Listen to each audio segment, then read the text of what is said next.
У подножья гор Бай-Тайги в Туве можно услышать такую легенду. Давным-давно среди этих гор высоких жил злой дракон, владевший всей округой.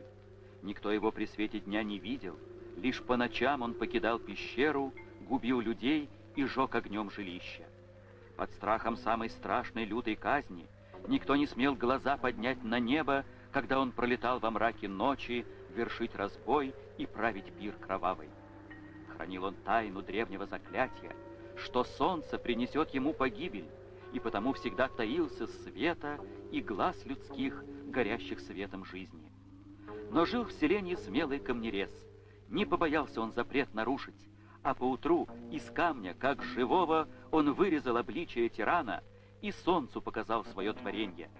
И в тот же миг в горах раздался грохот, на части разлетелся свод пещеры, и яркие лучи, посланцы солнца, испепелили страшного дракона.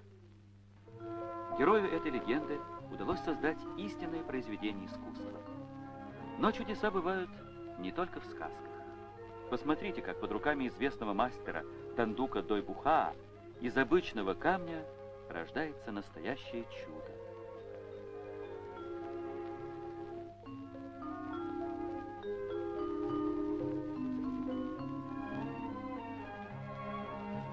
Тувинские камнерезы передают секреты своего мастерства из поколения в поколение.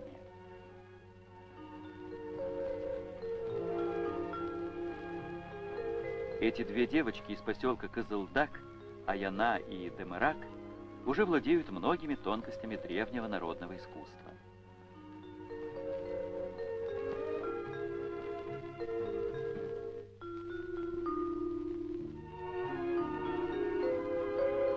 Они знают главное: если человек вкладывает частицу души в любимое дело, оживает даже простой камень.